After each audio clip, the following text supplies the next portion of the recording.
Assalamualaikum warahmatullahi wabarakatuh. Apa kabar teman-teman? Ya, jumpa kembali dengan kami Dewan Duren. Hari ini Kamis 24 Desember 2024, teman-teman. Nah, banyak yang bertanya kepada kami, Pak D, Pak Arko, ya, sebaiknya tanam yang bibit kecil polybag sedang saja atau yang besar? Banyak sekali pertanyaan, teman-teman. Jawaban kami satu,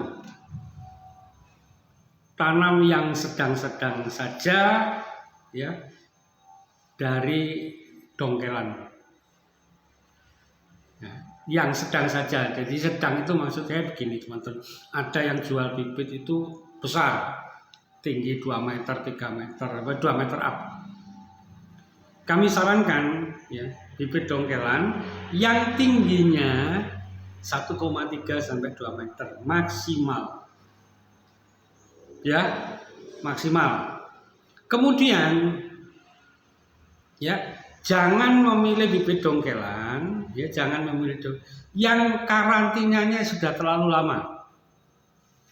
Ya, yang karantinanya sudah terlalu lama. Karantina boleh maksimal 3 bulan, tidak boleh lebih. Nah, kami memiliki alasan itu. Kami juga memiliki alasan kenapa memilih dongkelan, kenapa tidak bibit kenapa bibit yang sedang saja, kenapa tidak bibit yang kecil atau bahkan yang besar. Ini, teman-teman, kaitannya dengan investasi. Ya, investasi. Nah, kami sendiri dari dulu fanatik, teman-teman, dengan bibit sedang saja dongkelan. Ya. Alasannya begini. Nah, teman-teman pernah nggak menghitung biaya perawatan pohon durian itu selama 1 tahun? Katakanlah di awal tanam, atau mungkin ketika memasuki tahun kedua. Pernah nggak menghitung? Kalau tidak pernah menghitung, pasti akan menyarankan tanam bibit yang kecil, karena tidak pernah menghitung. Tetapi, ya, bagi kami yang pernah menghitung secara detail berapa biaya perawatan 1 tahun itu, ya kami akan memilih bibit yang sedang saja. Nah, bibit yang sedang-sedang saja ini, teman-teman, ya, rata-rata batangnya itu sudah 1 jempol ini. Percabangannya bagus ke segala arah, tingginya minimal 1,2 atau 1,3.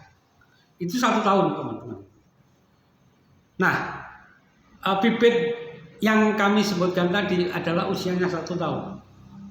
Nah, bibit polybag, ya, bibit polybag yang batangnya lebih kecil, mungkin ini kalau ditanam selama 1 tahun, itu tingginya ya paling tinggi 1,5 meter.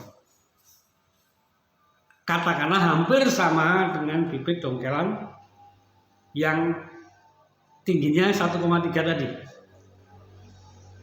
Ya, yang 1,3 tadi. Nah, bibit yang kecil tadi, polenter bag, kalau sama-sama dirawat, tidak akan, ya, sulit untuk bisa mengejar bibit yang dongkelan tadi. Sulit. Kalau perawatannya sama, lokasinya sama, sulit. Nah, pertanyaannya adalah begini, teman-teman. Pertanyaannya begini. Teman-teman membeli bibit polybag katakanlah 50.000. Ya, bibit polybag katakanlah 50.000. Kemudian bibit yang dongkelan 1,3 atau 1,5 itu harganya misalnya 250.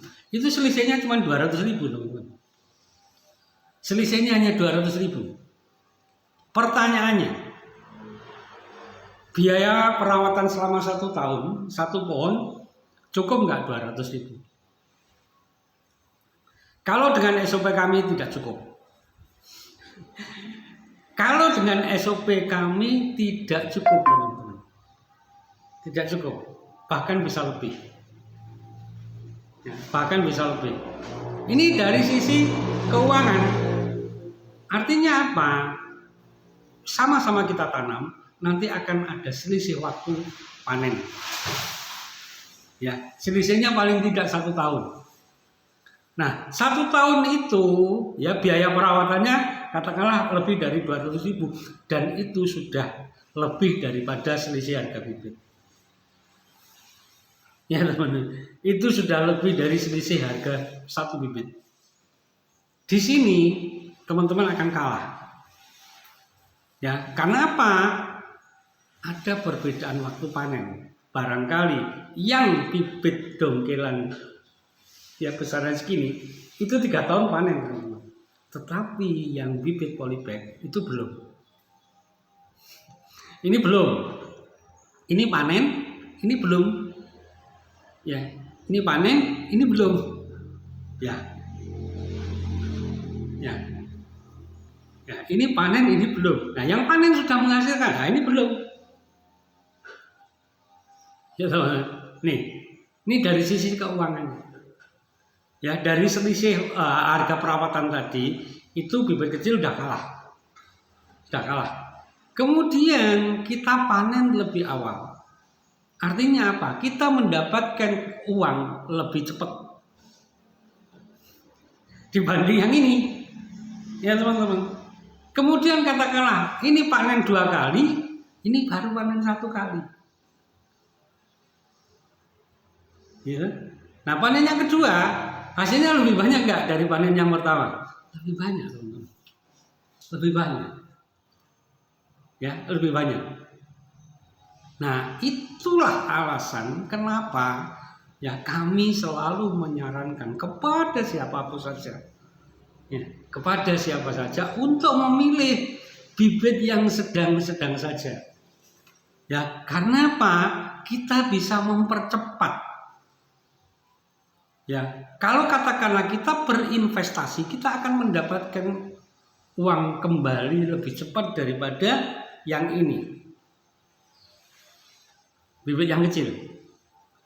Nah, kebanyakan dari mereka kenapa memilih bibit kecil? Alasannya apa? Murah. Tetapi biasanya mereka tidak melakukan analisa keuangan berapa perawatan selama 1 tahun. Kalau mereka mencatat dengan baik berapa biaya perawatan 1 tahun, ya tidak akan pernah menyarankan bibit yang kecil, teman-teman.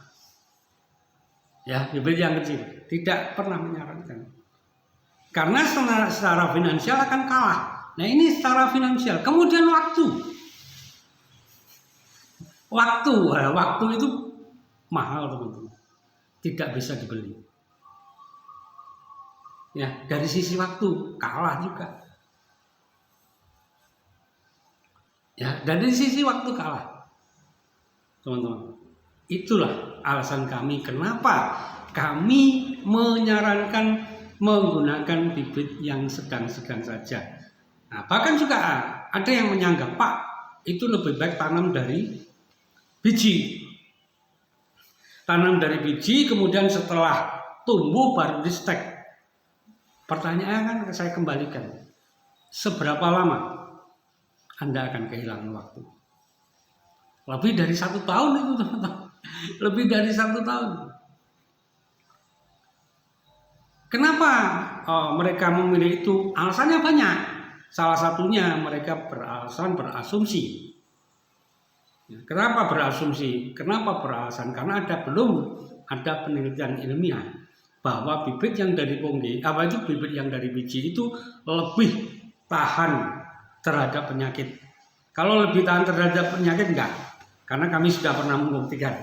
Kemudian ini lebih tahan lebih long lifetime, jadi tumbuh dalam jangka panjang. Nah, mereka melihatnya pohon-pohon yang di hutan. Tetapi ini juga belum ada penelitian empiris yang bisa menguatkan argumen itu. Tak kasih contoh misalnya ya. Saya punya tetangga ya punya doran montong, saya yakin dulu tanamnya juga dari polybag. Ya, sampai sekarang usia 30 tahun masih hidup. Masih hidup. Di Thailand ya, itu bukan dari biji, teman-teman. Mereka tanam juga dari stek. Nah, itu usianya montong perkiraan kami, ya, itu sekitar 40 tahun. 40 tahun teman-teman. Nah itulah. Nah kemudian kenapa bibit yang 1,5 atau yang sedang-sedang saya lebih suka memilih dongkelan daripada yang planter bag. Nah planter bag sekarang kan lagi ngetren. Ini begini teman-teman. Ini begini. Jadi bibit yang kita lahankan, kebetulan kami juga pernah melakukan. Jadi bibit bibit dongkelan itu ketika kita lahankan akan ketemu lahan yang sebenarnya. Lahan yang sebenarnya. Nah, kemudian bibit yang besar di planter bag itu media tanamnya 50% bukan tanah. Ya, 50% bukan tanah, teman-teman. Ya, setahu kami bukan tanah. Nah, pertanyaannya nanti ketika ketemu lahan yang sebenarnya menurut kami beradaptasinya lebih cepat daripada dongkelan.